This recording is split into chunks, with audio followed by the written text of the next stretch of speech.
Download aplikasi Bekal Islam dan kunjungi web bekalislam.com.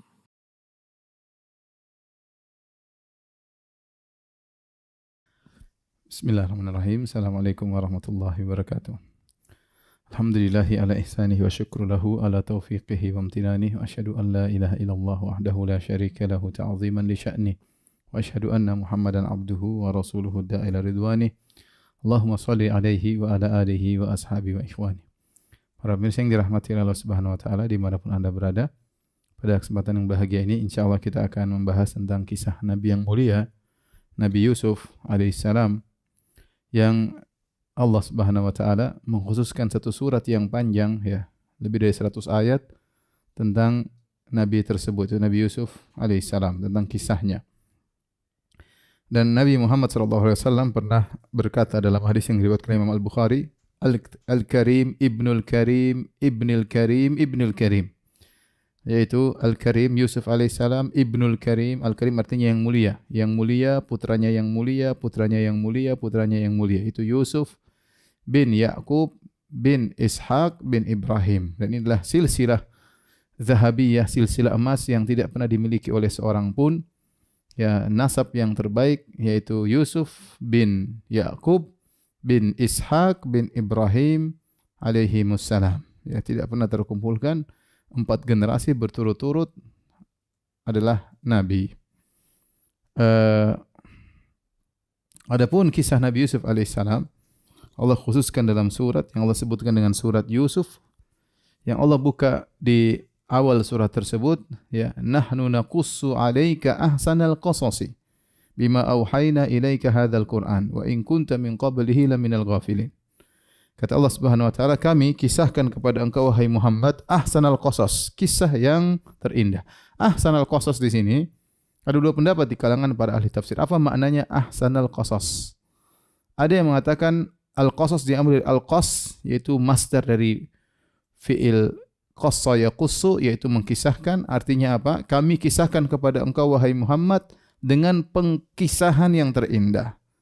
Dengan pengkisahan yang terindah. Tidak ada yang mengkisahkan seperti cara mengkisahkan ini, karena yang mengkisahkan adalah Allah Subhanahu wa taala.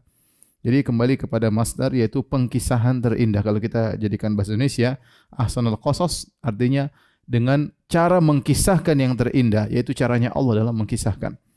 Pendapat yang kedua, yang dimaksud dengan ahsanul qasas, al-qasas al-isim, maksudnya ahsanul qissah, yaitu kisah yang terbaik, kisah yang terindah. Ya, kalau pertama dari sisi pengkisahan, bahwasanya cara berceritanya, ini cara bercerita yang terindah karena yang bercerita adalah Allah Subhanahu wa taala. Pendapat yang kedua, kisahnya sendiri yang terindah, kisahnya yang terindah. Wallah alam, ini dua pendapat yang tidak bertentangan, bahwasanya kisah Yusuf kisah yang terindah dan cara penyampaiannya juga yang menyampaikan adalah Allah juga yang terindah. Kenapa disebutkan dengan ahsanul qasas? Kata Syekh Abdurrahman bin Nasir As-Sa'di rahimahullahu taala, karena dalam kisah ini Allah Subhanahu wa taala menyebutkan banyak perubahan kondisi, dari satu kondisi menuju kondisi yang lain, dari satu ujian menuju ke ujian yang lain, dari ujian menuju kenikmatan, ya, bagaimana Nabi Yusuf alaihissalam yang diuji, dihasati oleh kakak-kakaknya, dilempar dalam sumur, kemudian dipenjarakan, akhirnya menuju pada kenikmatan. Rangkaian ujian tersebut ternyata hasilnya menjadi kenikmatan, menjadi seorang penguasa di kota Mesir, bendaharawan kerajaan Mesir. Kemudian juga perubahan kondisi dari kehinaan menjadi kejayaan, ya. Tadinya Yusuf alaihissalam budak, ya, dijual oleh kakaknya sebagai budak, kemudian akhirnya menjadi penguasa, ya. Kemudian dari perpecahan menjadi perpisahan, ya. Dari perpecahan dan perpisahan menjadi persatuan, ya. Bagaimana kakaknya tercerai-berai dengan Yusuf, akhirnya dipertemukan kembali oleh Allah Subhanahu wa taala. Dari mana sebelumnya Yusuf terpisah dengan ayahnya Ya'qub alaihissalam, kemudian sekian puluh tahun dikembalikan lagi oleh Allah Subhanahu wa taala. Kemudian dari musim penghijau menjadi musim kemarau, kemudian musim kemarau menjadi musim penghijau kembali. Ya, dari kemakmuran menjadi kesempitan, dari kesempitan menjadi kemakmuran, dari pengingkaran menjadi pengakuan. Sungguh ini perubahan-perubahan kondisi yang Allah sebutkan dalam surat Yusuf ini luar biasa. Makanya inilah di antara sebab kenapa kisah Yusuf disebut dengan ahsanal qasas, kisah yang terindah atau pengkisahan yang terindah. Adapun kisah Yusuf, kalau kita mau bicarakan sangat panjang lebar, kita harus mentafsirkan surat Yusuf. Tapi insya Allah saya akan punya majelis yang lain biiznillah, majelis lain tentang tafsir surat Yusuf. Kita akan menyampaikan dengan terperinci. Namun pada kesempatan kali ini kita ingin menyampaikan secara ringkas aja ya. Adapun Yusuf alaihissalam adalah salah seorang dari putra-putra Yakub. Sebagaimana kita jelaskan pada pertemuan kemarin, Yakub alaihissalam menikah 4 orang ya, 4 orang, yaitu di antaranya Rahil, kemudian Lea, kakaknya Rahil, kemudian dari budak-budak mereka Bilha sama Zilfa. Dari Rahil lahirlah Yusuf dan Binyamin, kakak beradik. Yusuf Binyamin satu ayah satu ibu, saudara kandung. Adapun 10 saudaranya yang lain, maka dari 3 ibu yang lain. Dari 3 ibu yang lain. Dan Yakub alaihissalam sangat sayang kepada Binyamin dan Yusuf, terkhususnya Yusuf. Tidak disebutkan kenapa Yusuf begitu disayang oleh Yakub. Kenapa? Wallahu a'lam bishawab, karena Yusuf adalah seorang yang sangat baik, yang berakhlak mulia. Wajar seorang ayah kemudian lebih sayang kepada anaknya yang kemudian soleh, taat, itu wajar, tidak bisa dipungkiri. Sebagaimana anak-anaknya banyak, dia berusaha untuk adil dalam semuanya, tapi namanya rasa sayang tidak bisa dia miliki. Yang memiliki hati adalah Allah Subhanahu wa taala. Sebagaimana Nabi sallallahu alaihi wasallam memiliki istri 11 ya. Kemudian Nabi sallallahu alaihi wasallam berusaha tetap berbuat adil, tapi rasa sayang tidak bisa diatur oleh hati Nabi. Karena yang mengatur hati Nabi adalah Allah Subhanahu wa taala. Dalam hadis diriwayatkan Nabi berkata, "Allahumma hadza qasmi fima amlik, fala talumni fima tamlik wala amlik." Ya Allah, inilah pembagianku yang aku mampu. Masalah nginap, jatah nginap, masalah pembagian nafkah, aku berusaha adil. Ini yang aku mampu. Fala talumni, ya Allah jangan kau celah aku. Fima tamlik wala amlik, pada perkara yang kau kuasai dan aku tidak menguasai. Itu masalah hati. Itu Nabi SAW lebih cinta kepada Aisyah daripada radhiyallahu anha daripada yang lainnya. Sama Nabi Yakub alaihissalam, dia tentu berbuat adil kepada anak-anaknya. Tetapi Yusuf alaihissalam memiliki kelebihan tersendiri ya. Yusuf mungkin anak yang soleh, taat, sehingga akhirnya nampaklah kecondongan Nabi Yakub kepada Yusuf alaihissalam. Hal ini akhirnya dijadikan bahan oleh anak-anaknya untuk berbuat jahat kepada Yusuf. Maksud saya, kita jangan menuduh bahwasanya Yakub tidak adil alaihissalam. Seorang nabi, seorang yang soleh, bahkan orang yang paling soleh di zamannya. Tetapi tadi kecenderungan hati tidak bisa dipungkiri, apalagi anak tersebut baik ya. Kalau misalnya qadarullah kita punya anak misalnya 10, kemudian yang satu soleh, taat, kemudian baik, yang lain kurang ajar, kemudian enggak peduli sama orang tua, ya wajar. Tidak bisa kita pungkiri kecenderungan hati kepada yang baik, suatu yang wajar. Tetap berusaha untuk berbuat adil, namun saya katakan tadi kecenderungan itu tidak bisa kita pungkiri. Yang menguasai hati kita adalah Allah Subhanahu wa taala. Taib. Saudara-saudaranya 10 orang cemburu kepada Yusuf. Terlebih lagi Yusuf bermimpi dengan mimpi yang menakjubkan. Kata Allah Subhanahu wa taala, "Idz qala Yusufu li abihi, ya abati inni ra'aitu ahada 'asyara kawkaba wasyamsa wal qamara ra'aituhum li sajidin." Wahai ayahanda, sungguhnya aku bermimpi melihat 11 bintang sujud kepadaku, melihat rembulan dan matahari sujud kepadaku. Mimpi yang menakjubkan.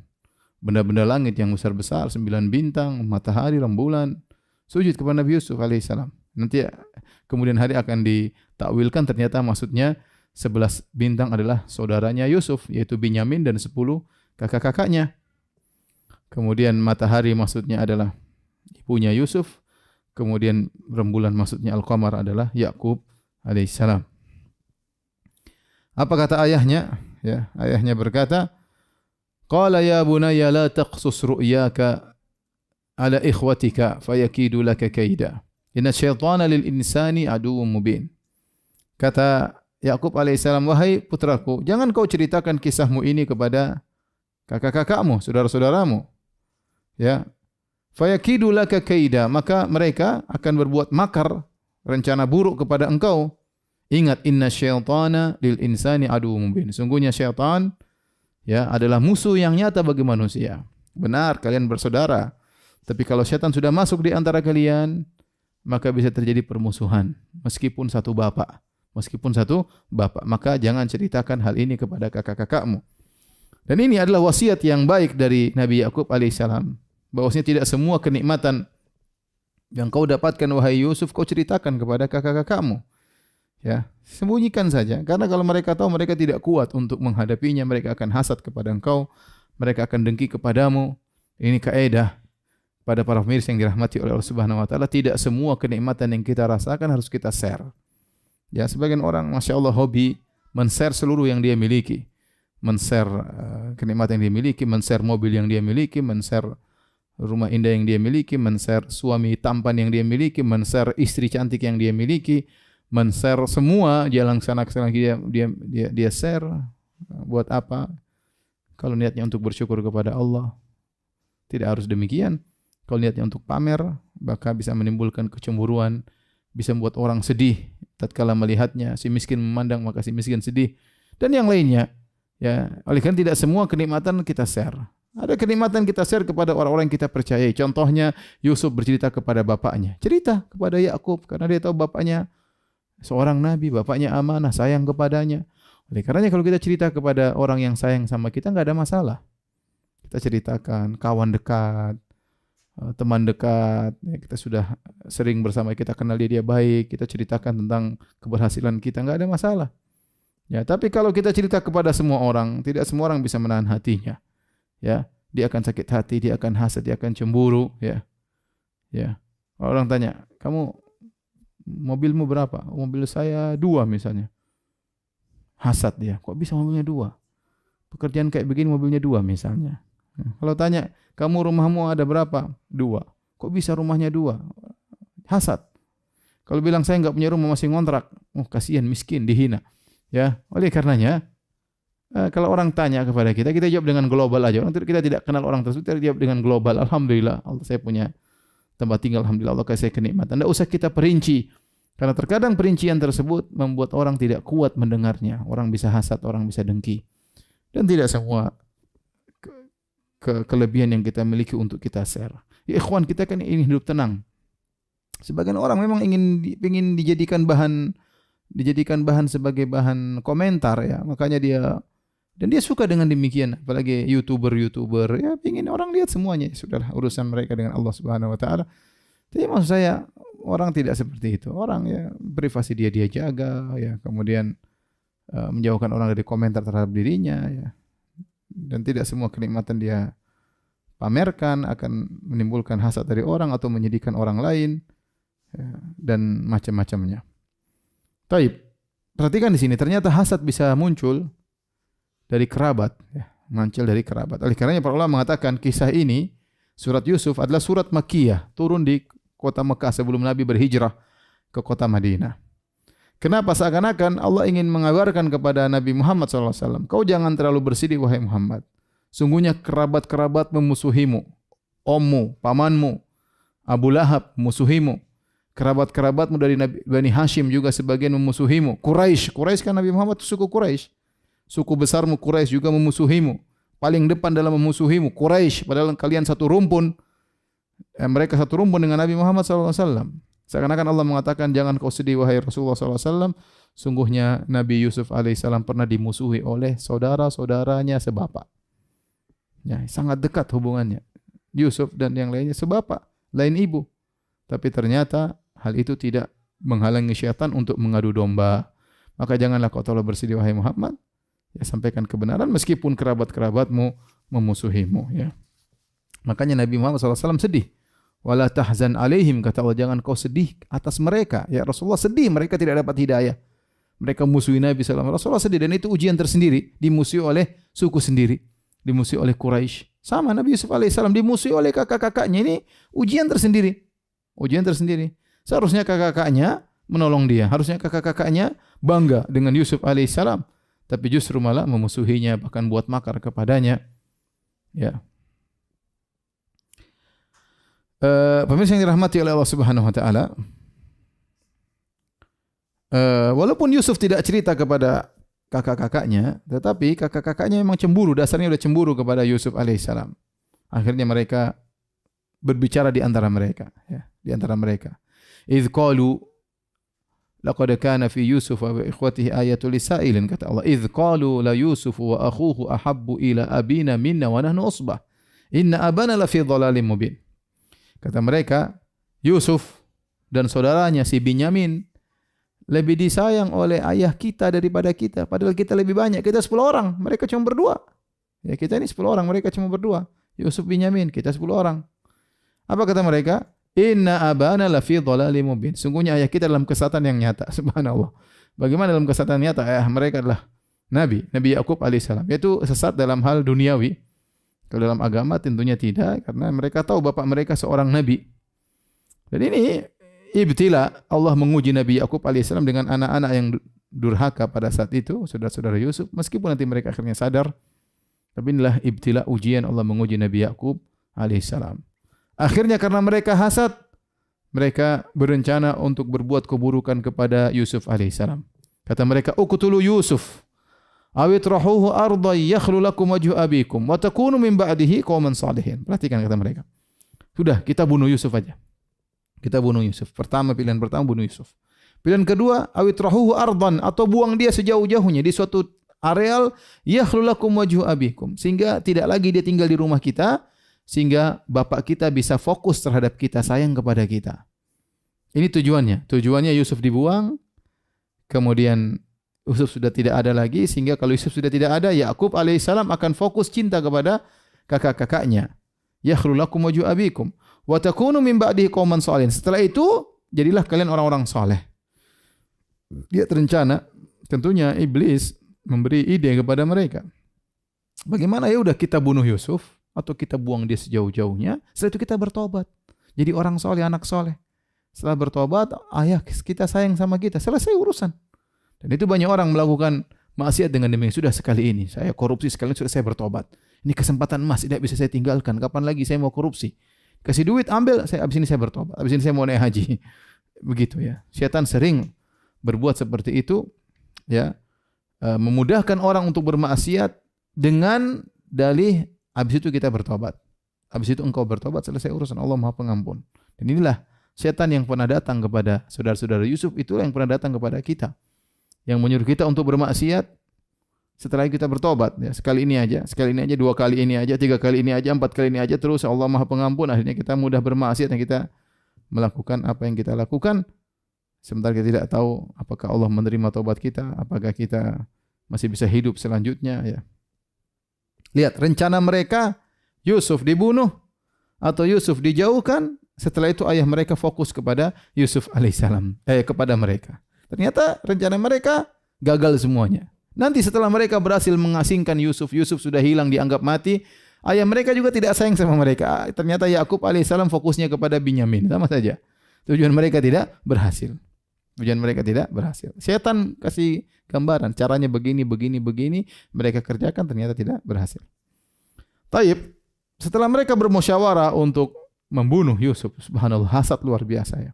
Hasad kalau sudah masuk pada hati seorang, bahkan saudara dekatnya pun bisa dia celakakan. Ya. Dan ini menakjubkan. Saya pernah ketemu seorang lapor kepada saya, Ustaz, saudara saya disihir. Siapa yang sihir? Kakaknya atau adiknya gitu. Kakaknya, loh, kasih tahu kakaknya itu syirik. Kakaknya tahu, kakaknya lulusan pondok, tahu itu syirik. Tapi kenapa disihir? Ya sudah, karena dia jengkel sama adiknya. Bayangkan. Hasad luar biasa menjadikan seorang nekat berbuat kesyirikan yang penting untuk menyenangkan hatinya. Ya. Dan hasad pernah terjadi kepada anak Adam. Kata Allah Subhanahu wa taala, "Watlu naba abanai Adam bil haqq. Idz qarraba qurbanan fatuqabbala min ahadihima wa lam yutaqabbal min al-akhar." Ya. Qala qatulanna. Qala innama yataqabbalu Allahu minal muttaqin. Ceritakanlah kepada mereka naba abanai Adam, tentang kisah 2 anak Adam. Tatkala mereka berdua, itu Qabil dan Habil, konon namanya Qabil dan Habil, tatkala mereka berdua memberikan kurbanan, yaitu hewan kurban kepada Allah, fatuqabbala min ahadihima, diterima dari salah satunya, walam yutaqabbal minal akhar, yang satu tidak diterima. Akhirnya yang tidak diterima hasad. Qala aqtulanna, aku akan bunuh engkau. Ternyata hasad menjadikan seorang bisa membunuh saudaranya sendiri. Dan lihatlah 10 orang ini ternyata berencana untuk membunuh Yusuf. Mereka rencanakan gimana kita bunuh Yusuf, tapi di antara 10 orang tersebut ternyata ada yang baik ya. Binyamin tidak ikut dalam rapat tersebut karena Binyamin satu rumpun sama Yusuf, sehingga tidak diajak musyawarah oleh kakak-kakaknya. Karena Binyamin tentu membela Yusuf alaihissalam. Kata Allah Subhanahu wa taala, qala qailun minhum la taqtulu Yusuf. Salah seorang dari mereka berkata, "Janganlah kalian bunuh Yusuf. Wa alquhu fi ghayabatil jubbi." Sudah cukup lemparkan saja dalam sumur. Yaltaqitu ba'dhu sayyara, nanti ada orang-orang yang musafir ngambilin dia. In kuntum fa'ilin. Kalau kalian benar-benar ingin berbuat buruk kepada Yusuf, jangan dibunuh. Itu adik kita. Sudah lempar aja di sumur, nanti diambil oleh para musafirin. Kan tujuan kita yang penting dia jauh, tidak di depan mata ayah kita lagi. Kalau dia sudah enggak ada, ya kita fokus sama kita. Sudah, enggak usah dibunuh, yang penting tujuan tercapai. Ini yang terbaik di antara mereka. Ini orang yang terbaik di antara 10 orang tersebut. Akhirnya mereka jalankan rencananya agar bisa mengasingkan, menjauhkan Yusuf dari bapaknya. Mulailah mereka bersandiwara. Datanglah mereka kepada ayah mereka. Ya abana, ma laka la ta'manna ala Yusuf wa inna lahu lanasihun. Wahai ayahanda, wahai ayah kami, kenapa engkau tidak percaya kepada kami untuk urusan Yusuf? Wa inna lahu lanasihun. Sungguhnya kami sangat ingin kebaikan kepada Yusuf. Nasihun artinya kami ingin kebaikan kepada Yusuf. Mereka menggunakan nun taukid, wa inna lahu lanasihun. Nun taukid, lam taukid. Kalau kita artikan bahasa Indonesia, padahal kenapa ayahanda kau tidak percaya kepada kami untuk urusan Yusuf? Padahal wa inna lahu lanasihun. Kami ini benar-benar sangat ingin kebaikan kepada Yusuf. Arsilhu ma'ana ghadan yarta' wa yal'ab wa inna lahu lahafizun. Ya, biarkan Yusuf pergi bersama kami besok. Ya, di rumah terus bosan, pergi sama kami jalan-jalan dan kami sungguh-sungguh akan menjaganya. Kasih kayaknya rencana baik sama ayahnya. Wahai ayah, udah Yusuf tiap hari di rumah. Udahlah keluar jalan-jalan sama kami, biar main-main, kami berburu dia main-main di lapangan, biar menghilangkan kejemuan dan yang lainnya. Ide yang bagus. Apalagi Yusuf masih anak-anak, mungkin suka main-main. Apa kata ayahnya? Inni la yahzununi an tadhhabu bih wa akhafu ay yakulahu adh-dhi'bu wa antum anhu ghafilun. Sungguh aku ini sangat sedih kalian bawa pergi Yusuf. Jadi ayahnya sangat sayang kepada Yusuf sehingga Yusuf sekali tidak dia lihat dia sedih. Ya, karena mungkin Yusuf ini luar biasa baik, mungkin apalagi tampan, sejak kecil sudah nampak ketampanannya. Banyak faktor yang membuat Yakub alaihissalam sangat sayang kepada Yusuf ya. Makanya dia mengatakan, inilah yahzununi. Sungguh, aku sangat sedih kalau kalian pergi membawa Yusuf. Ini sebab pertama. Berpisah dari Yusuf aja sehari, beberapa jam sudah buat sedih Yakub. Wa akhafu ayakulahu dhi'bu, dan yang kedua, aku khawatir dia dimakan oleh serigala. Wa antum anhu ghafilun, sementara kalian akan lalai. Ya. Ini dalil bahwasanya Nabi Yakub tidak tahu ilmu gaib. Dia seorang nabi. Dia manusia terbaik di zaman itu yang masih hidup tatkala itu. Nabi yang paling mulia, yang paling dicintai oleh Allah, namun dia tidak tahu ilmu gaib. Dia tidak tahu kalau bahwasanya kakak-kakaknya ini pada bohong. Dia enggak ngerti. Kalau dia tahu ilmu gaib, kalian bohongin aku. Nah, dan Allah tidak kasih tahu bahwasanya kakak-kakaknya bohong. Kenapa? Karena memang Allah ingin menguji Yakub alaihissalam dengan terpisah dari orang yang dia cintai, Yusuf alaihissalam. Subhanallah, kita kalau renungkan bagaimana para anbiya mereka diuji dengan hal yang mereka cintai. Ya, bagaimana Ibrahim sudah kita ceritakan. Sekarang Yakub terpisah dari Yusuf alaihissalam, ya. Nabi Muhammad sallallahu alaihi wasallam terpisah dari kampung halamannya dan yang lainnya. Wa akhafu an yakulahu dhi'bu wa antum anhu ghafilan. Aku khawatir dia akan dimakan oleh serigala sementara kalian lalai tidak bisa menjaga Yusuf. Apa kata kakak-kakaknya? Qalu la in akalahu dhi'bu wa nahnu usbatun inna idzal la khasirun.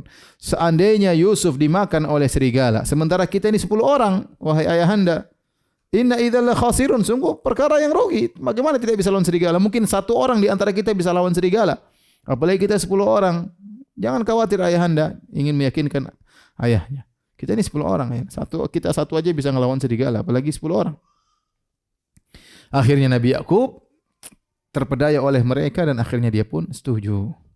Ya silakan bawa Yusuf. Ya dia husnudzon, mungkin kakak-kakaknya. Bagaimanapun kakak tetap aja kakak. Ya. Bagaimanapun kakak tetap aja kakak. Mau hasad sama Yusuf, mau dengki, toh ini adik mereka. Tidak terfikir oleh Yakub bahwasanya mereka akan nekat melakukan demikian. Bahkan sebelumnya mereka sudah berencana untuk membunuh Yusuf alaihissalam. Apa kata Allah Subhanahu wa taala? Akhirnya mereka pun pergi membawa Yusuf. Falamma dhahabu bihi wa ajma'u ay yaj'aluhu fi ghayabatil jubbi. Tatkala mereka pun pergi membawa Yusuf dan mereka sepakat untuk melemparkan Yusuf di dasar sumur. Wa auhayna ilaihi latunabbi'annahum bi amrihim hadza wa hum la yash'urun. Kata Allah, dan kami wahyukan kepada Yusuf, si kecil Yusuf alaihissalam.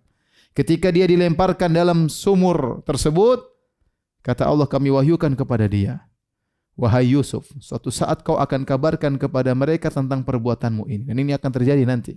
Setelah Yusuf jadi menteri, jadi bangsawan, dia akan sampaikan, bukankah kau pernah melakukan bukankah kalian wahai kakak-kakakku pernah melakukan demikian kepada aku begini-begini? Tapi Allah ingatkan, la tunabbi'annahum bi amrihim hadza wa hum la yash'urun. Suatu hari kau akan kabarkan perbuatan mereka ini kepada dirimu, kau kabarkan, kau ulangi lagi kabarnya kepada mereka, sementara mereka tidak sadar. Taib, akhirnya mereka taruh Yusuf dalam sumur. Mereka tunggu, artinya mereka namanya masih sayang, tunggu adiknya ini selamat atau tidak. Mereka tidak tinggalkan pergi. Kalau tinggalkan pergi mungkin Yusuf, ya mereka namanya kakak mau jahat, tapi ada yang baik di antara mereka. Udah tunggu dulu, adik kita pastikan selamat dulu, sampai dia benar-benar pergi dari negeri ini. Waja'at sayyaratun fa arsalu waridahum. Kemudian tiba-tiba ada sekelompok musafirin lewat, lantas mereka mengirim seorang untuk ngambil air. Fa adla dalwa, kemudian orang ini masukkan timbanya ke dalam sumur. Tiba-tiba dipegang oleh Yusuf. Ditarik-tarik, ternyata ada anak kecil di situ, ya. Mereka berkata, dia berkata, qala ya busyra hadza gulam. Ya, kabar gembira, kita dapat budak di sini. Ada budak terlepas di sini. Bisa kita jadikan budak, rezeki dapat budak kabur, kita ambil, kita ikat, bawa pulang ke kampung. Ternyata kakak-kakaknya nunggu di situ. Kakak-kakaknya bilang, ini budak kami yang lepas, kalau mau beli. Wa asarruhu bidha'atan wallahu alimun bima ya'malun. Ya, akhirnya mereka menyembunyikannya sebagai barang dagangan, dan Allah tahu apa yang mereka kerjakan. Wa syarauhu bi thamanin bakhsin darahima ma'dudatin wa kanu fihi minaz zahidin. Akhirnya Yusuf dijual oleh kakak-kakaknya, dibeli dengan darahima ma'dudah, dengan dirham yang sedikit. Ya, yang penting mereka enggak jual mahal. Kalau tawar-tawaran mahal akhirnya enggak jadi beli, repot. Yang penting ada dari tempat jauh beli, sudah bawa Yusuf ke sana. Si kecil Yusuf dibawa pergi. Yang penting dibeli. Akhirnya mereka jual meskipun dengan harga yang murah. Akhirnya setelah Yusuf dibawa pergi, mereka sudah pastikan adik mereka sudah jauh dari Palestina. Akhirnya mereka bikin drama lagi. Mereka pulang agak malam. Waja'u abahum isya'a yabkun. Maka mereka datang menemui ayah mereka di waktu malam dalam kondisi nangis. Seharusnya pulang sore sudah pulang, tapi pulang malam-malam supaya dramatis. Dalam kondisi nangis, bayangkan mereka sepakat nangis. Kemudian mereka berkata, qalu ya abana inna dhahabna nastabiqu wa tarakna Yusufa 'inda mata'ina fa akalahu adh-dhi'bu. Wa ma anta bimu'minin lana walau kunna shadiqin. Kata mereka, wahai ayah kami, sungguhnya kami tadi berlomba-lomba dengan 10 orang, lomba panahan, lomba lari, lomba yang lainnya. Wa tarakna Yusufa 'inda mata'ina, kami biarkan Yusuf di tempat barang-barang, kami sedang bermain-main, fa akalahu adh-dhi'bu, tiba-tiba ada serigala makan dia. Namun wahai ayahanda, wa ma anta bimu'minin lana, kau tidak akan percaya kepada kami walau kunna shadiqin, meskipun kami jujur. Masya Allah, dramanya luar biasa. Nangis, kemudian mengatakan kalau kami pun jujur percuma kau tidak percaya. Ya. Untuk meyakinkan bapaknya, waja'u ala qamisihi bidamin kadzib. Ternyata mereka bawa bajunya Nabi Yusuf, kemudian sudah berlumuran darah. Ya. Bukan darah Yusuf tentunya. Qala, kata mereka, ayahanda lihat Yusuf bajunya penuh darah, dimakan oleh serigala. Qala bal sawwalat lakum anfusukum amra. Tapi ayahnya tahu mereka bohong. Qala bal sawwalat lakum anfusukum amran fasabrun jamil. Ya. Sebenarnya hanya dirimu sendirilah yang memandang baik urusan yang buruk tersebut. Fasabrun jamil, tetapi saya hanya bisa sabar dengan sabar yang indah. Allahul musta'anu ala ma tasifun.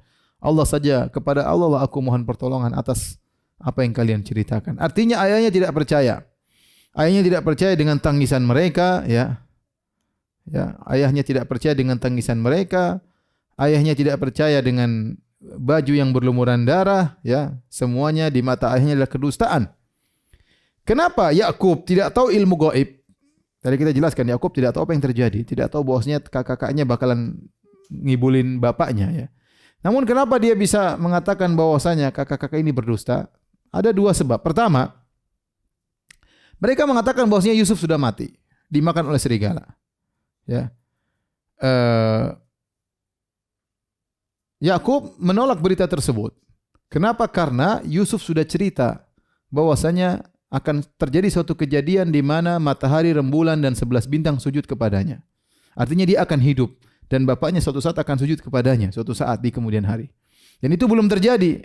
Bagaimana kemudian dikatakan sekarang dia sudah mati sementara mimpi tersebut mimpi yang menunjukkan masa depan. Oleh karenanya Yakub mengatakan ini bohong karena Yusuf enggak mati. Karena dia pernah bercerita bahwasanya ada rembulan, matahari dan 11 bintang sujud kepadanya. Ini yang pertama. Yang kedua dilihat dari indikasi kebohongan apa dari baju yang dibawa, bukti yang dibawa. Ternyata baju disebutkan bahwasanya baju Nabi Yusuf tersebut ternyata penuh darah namun tidak terkoyak-koyak. Dan ini indikasi kebohongan. Kalau namanya serigala, tidak mungkin dia makan kecuali baju terkoyak-koyak, robek-robek. Jadi mereka sudah berusaha bohong, tapi miss. Ada satu kesalahan mereka. Baju Nabi Yusuf tidak mereka robek-robek. Jadi ini tanda bahwasanya mereka bohong. Ya. Jadi apa namanya? Mereka mengkambing hitamkan serigala. Mereka mengkambing hitamkan serigala. Serigala yang dituduh. Padahal bara'atu dhi'bi min dami Yusuf ya. Serigala berlepas diri dari darahnya Yusuf. Ya ada tulisan makalah demikian bara'atu dhi'bi min dami Yusuf. Serigala berlepas diri dari darah Yusuf. Artinya dia dituduh oleh kakak-kakaknya membunuh Yusuf padahal bukan dia yang membunuh. Tapi Nabi Yakub alaihissalam tahu anak-anaknya ini bohong, tapi dia tidak mencela, tidak maki, tidak marah-marah. Dia hanya mengatakan fasobrun jamil. Subhanallah. Ayah yang luar biasa yang sangat sabar. Dikerjain sama anak-anaknya, dipisahkan dari anak yang paling dia cintai. Ini tingkat durhaka yang luar biasa oleh anak-anaknya. Tapi apa kata Nabi Yakub? Fasabrun jamil. Wallahul musta'anu ala ma tasifun. Hanya kepada Allah aku mohon pertolongan atas kebohongan yang kalian lakukan. Fasabrun jamil. Nah, apa yang dimaksud dengan sabrun jamil? Dalam Al-Quran Allah sebutkan sabrun jamil, hajran jamila, hajrun jamil, kemudian as-safhul jamil. 3. Sabrun jamil, hajrul jamil sama as-safhul jamil. Allah sebutkan dalam Al-Quran. Ya. Wahjurhum hajran jamila. Fasfahis safhal jamil. Yang pertama sabrun jamil, sabar yang indah, berarti ada sabar yang kurang indah. Sabar yang indah itu apa? Sabar yang tidak disertai dengan mengeluh kepada manusia. Seorang yang disebut sabrun jamil, dia sabar, dia hanya mengeluh kepada Allah. Artinya dia hanya berdoa kepada Allah, menceritakan penderitaannya kepada Allah, minta solusi dari Allah. Itu namanya sabrun jamil. Adapun orang yang sabar tapi kemudian dia cerita sama orang, curhat sama orang, itu bukan sabrun jamil. Bukan sabrun jamil. Dia curhat kepada orang tentang penderitaan yang dia rasakan. Kata para ulama, seakan-akan dia mencurhatkan Allah kepada orang ini. Seakan-akan dia mengatakan, aduh Allah ini nakdirkan saya enggak benar. Jadi orang kalau curhat hati-hati ya. Seorang kalau ingin sabrun jamil, sudah. Dia bukan, kalaupun cerita sama orang bukan dalam rangka untuk mengeluh tentang kondisinya, tapi dalam rangka mencari solusi, enggak ada masalah. Ya, seorang datang, misalnya Ustadz suami saya begini-begini, tapi waduh kenapa saya seperti ini, kenapa Allah mentakdirkan demikian, itu enggak boleh, haram hukumnya. Tapi sabrun jamil adalah kesabaran yang tidak disertai dengan curhat kepada orang lain. Ini yang terindah. Makanya Nabi Yakub alaihissalam, sebagaimana akan kita datang ayatnya, dia mengatakan innama ashku bathi wa huzni ila Allah, sebagaimana kita singgung pada 2 hari yang lalu. Dia mengatakan sungguhnya aku hanya mengadukan kesedihanku dan penderitaanku hanya kepada Allah Subhanahu wa taala. Itulah sabrun jamil. Tapi yang kedua hajrun jamil. Wahjurhum hajran jamila, dan tinggalkanlah mereka dengan peninggalan yang baik. Maksudnya apa? Seorang meninggal, ada masalah dia dengan orang. Dia berusaha meninggalkan orang tersebut dengan cara yang baik. Kita mungkin tidak cocok sama orang lain, tidak harus kita ribut dengan dia. Ini kaidah dalam kehidupan. Kita enggak suka sama orang, kita pernah berkongsi sama dia dalam pekerjaan, dalam dakwah mungkin, dalam yayasan, kita enggak cocok sama dia, tidak harus kita ribut baru pecah kongsi dalam kondisi ribut. Kita bisa meninggalkan dengan cara yang baik. Itu namanya hajran jamilan dan itu akhlak yang mulia. Ya sudah, kita mundur bertahap, mundur pelan-pelan, kemudian kita bilang dengan alasan yang baik, kemudian kita tinggalkan. Contoh, kita dalam grup WhatsApp. Kemudian terjadi keributan, ada satu ngejek, sudah, kita enggak cocok nih, enggak cocok dengan grup ini. Enggak usah kita ribut di situ, enggak usah. Tinggalkan dengan cara yang baik. Ada saat yang tepat kita bilang Assalamualaikum warahmatullahi wabarakatuh. Alhamdulillah begini. Saya kondisi sibuk dan macam-macam. Assalamualaikum. Tinggalkan. Ma'assalamah. Tidak harus kita tinggalkan, tidak harus ribut. Karena kita namanya dalam kehidupan manusia sosial, terkadang kita interaksi, terkadang kita gabung sama orang dalam satu yayasan, terkadang kita gabung sama orang dalam satu kelompok, dalam satu grup WhatsApp, dalam grup dakwah, dalam yang lainnya, kemudian timbul permasalahan. Nah, kita hadapi dengan hajran jamilan. Ingat hati-hati, tidak harus kita berpisah harus ribut. Ada orang tidak bisa begitu. Kalau bisa harus ribut. Setelah itu berlanjut dendam, hanya membuat kita menderita. Dia menderita, kita pun menderita. Mungkin kita lebih menderita daripada dia. Akhirnya cari kesalahan ribut, tidak usah. Keluar dengan cara yang baik. Assalamualaikum, assalamah, alhamdulillah. Itu namanya hajran jamilan. Meninggalkan dengan cara yang baik. Yang ketiga, fasfahi safhal jamil. Maafkanlah dengan cara yang baik. Ini yang susah. Banyak orang memaafkan tapi dia menggerutu, mencela dan yang lainnya. Ya, kamu brengsek, kamu kurang ajar, tapi saya maafkan. Banyak orang seperti itu. Kamu brengsek, kamu kurang ajar, memang kamu brengsek, tapi saya maafkan. Tapi kalau safhal jamil, dia enggak ada mencela. Dan itu nanti dipraktikkan oleh Yusuf alaihissalam. La tathriba alaikumul yaum. Nanti akan sampaikan dia mengatakan kepada saudara-saudaranya, tidak ada celaan kepada kalian. Memaafkan tanpa mencela itu berat, tapi itu ibadah. Jadi saya kata ini semua ibadah. Sabrun jamil ibadah. Hajrun jamil ibadah, meninggalkan tanpa ribut ibadah. Antum kira bukan cuma dapat kemaslahatan duniawi, tidak. Itu ibadah. Orang Allah yang suruh. Safhul jamil, meninggalkan, memaafkan tanpa mencela juga ibadah. Kita nasihati boleh. Ya akhi, ente begini lain kali jangan begini. Tapi ente kurang ajar, ente brengsek, ente ternyata busuk, ente ternyata licik, ente ternyata kecut, ente ternyata asem. Repot kalau begitu. Itu namanya bukan safhul jamil. Safhul jamil kita nasihati oke, tidak usah mencela, kita maafkan. Itu ibadah. Ya, Allah perintahkan. Inilah 3 akhlak mulia. Sabrun jamil, hajrun jamil sama safhun jamil, maafkan yang indah. Taib. Akhirnya Yusuf alaihissalam, si kecil Yusuf dijual, akhirnya dibelilah oleh seorang menteri di negeri Mesir yang memiliki seorang istri yang cantik jelita yang konon namanya Zulaikha. Tidak ada hadis yang sahih yang menyebutkan namanya Zulaikha, tapi orang menyebutnya Zulaikha. Kita nyebut saja Zulaikha untuk memudahkan. Tapi sebenarnya kita mengatakan Imra'atul Aziz, istrinya sang menteri. Ya. Ketika dibeli oleh mereka, apa kata sang menteri? Asa an yanfa'ana aw nattakhidahu walada. Semoga ini budak ini kita beli, semoga bermanfaat bagi kita di kemudian hari, atau kita jadikan anak angkat.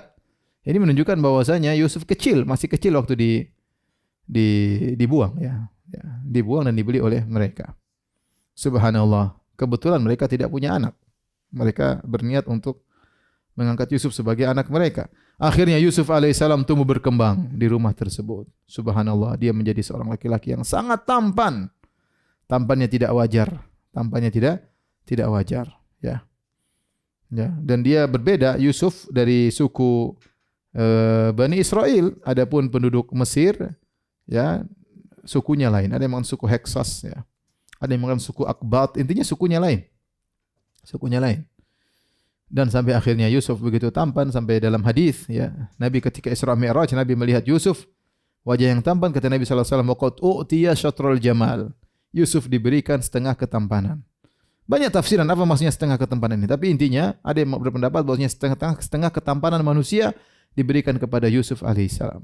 Sangat tampan, ya. Saya dan Anda kita enggak tahu berapa persen kita yang seperberapanya dari ketampanan dunia ini. Tapi Yusuf alaihissalam, bayangkan setengah ketampanan untuk Nabi Yusuf alaihissalam. Salah satu tafsiran ulama, syatrul jamal, yaitu diberikan setengah ketampanan. Tampannya luar biasa. Akhirnya istri majikannya ini yang konon namanya Zulaikha, Imra'atul Aziz, akhirnya tertarik kepada Yusuf. Kenapa? Tiap hari ngelihat. Ya.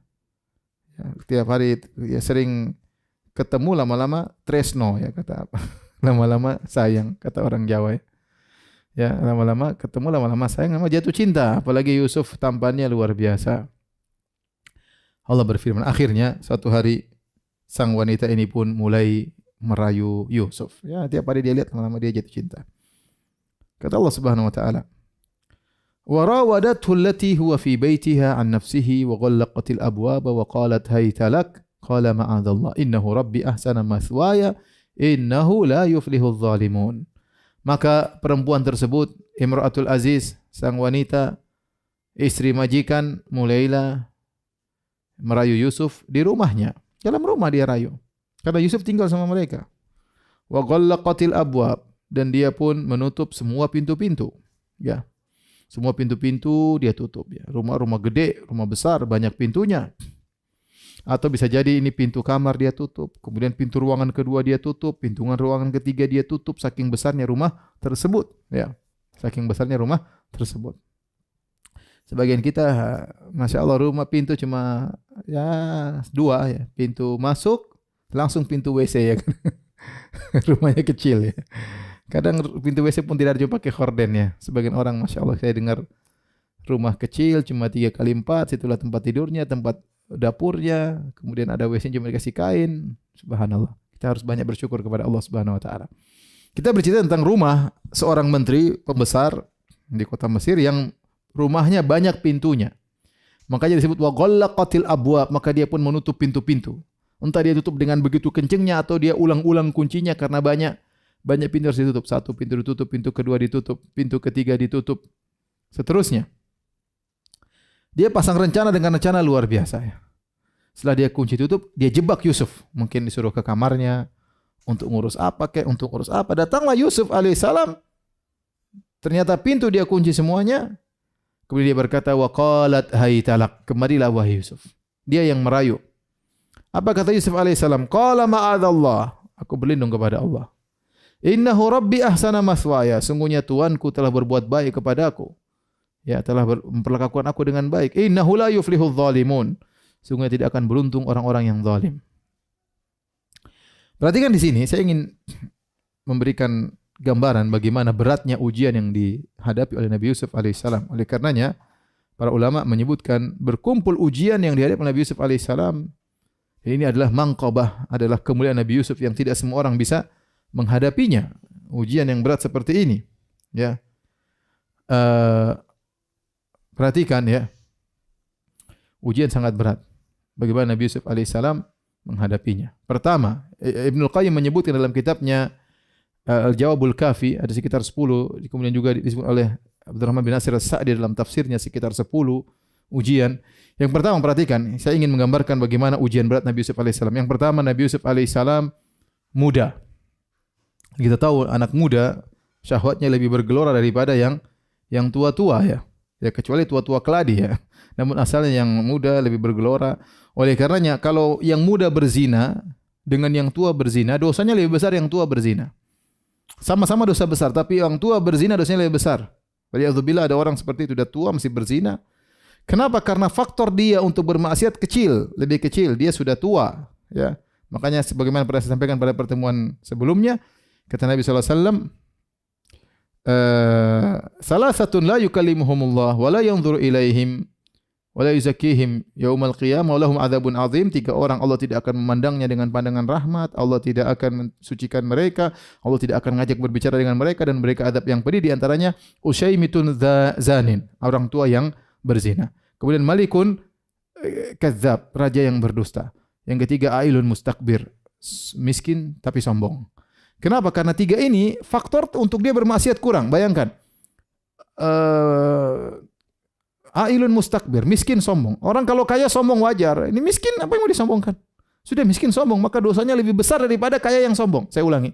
Ada miskin sombong, dosanya lebih besar daripada kaya yang sombong. Sama-sama dosa besar, sombong. Tetapi miskin sombong lebih besar dosanya. Kenapa? Dia tidak ada faktor untuk sombong. Kenapa sombong? Kemudian kedua, malikun kadzab, raja berdusta. Kenapa dia perlu berdusta? Ya, sementara dia raja, dia bukan presiden, dia raja yang semua orang tunduk kepada dia, semua di bawah tahta dan perintahnya. Ngapain dia di bawah tahta dan perintahnya? Kenapa dia harus berbohong? Dia bohong tidak perlu. Terus dia masih bohong juga, buat apa? Maka dosanya lebih besar daripada bohongnya orang yang lain. Yang ketiga, usyaimitun zanin, yaitu orang tua yang berzina. Orang tua yang berzina, ya. Lihat, Yusuf alaihissalam masih muda. Tentu syahwatnya bergelora tidak sama seperti orang tua. Ini ujian yang pertama. Dia masih muda. Ujian yang kedua yang para pemirsa yang dirahmati Allah Subhanahu wa taala. Yusuf alaihissalam orang asing. Kita tahu bahwa orang asing tinggal di negeri asing lebih berani bermaksiat daripada bermaksiat di kampung, dan ini kenyataan. Banyak orang pencuri, dia tidak berani pencuri di kampung, mencuri di luar kampung. Jadi bajing loncat bukan di kampungnya, dia keluar untuk bunuh orang, untuk merampok, untuk merampas harta orang. Tapi kalau di kampung jadi orang baik. Kenapa? Kalau dia bermaksiat, memalukan bapaknya, memalukan ibunya, memalukan mbahnya, memalukan paman bibinya. Maka dia kalau di kampung jadi orang soleh, keluar jadi bajingan. Artinya apa? Seandainya waliyadzubillah Nabi Yusuf alaihissalam melakukan maksiat di Mesir, siapa yang mau dia malukan? Enggak ada. Enggak ada keluarganya sama sekali. Dia sendirian. Enggak ada keluarganya seorang pun di Mesir. Seandainya kalau dia terjerumus dalam hal yang nista, ya sudah. Dia sendiri yang menghadapi. Beda lain kalau seorang bermaksiat di kampungnya. Dia berpikir panjang, kalau ketahuan bapak saya, kasihan bapak saya malu, ibu saya malu, kampung saya malu, keluarga saya malu. Maka ini ujian tersendiri yang dihadapi Nabi Yusuf alaihissalam. Ujian kedua, dia adalah seorang yang asing. Yang ketiga, dia bermaksiat di rumah majikan. Di rumah majikan. Ya. Tidak ada yang menduga. Artinya sangat mudah dia untuk melakukan maksiat di rumah. Tidak ada yang curiga. Seorang majikan perempuannya ketemu dengan pembantu laki-lakinya, tidak ada yang curiga untuk bermaksiat. Ya, kalau terjadi tidak ada yang tahu, namanya dalam suasana yang orang tidak mengingkari. Makanya Nabi SAW mengatakan alhamu maut. Hati-hati saudara suami itu kematian, kata Nabi SAW. Kenapa? Karena masyarakat memandang kalau kakak ipar ketemu dengan seorang wanita biasa aja.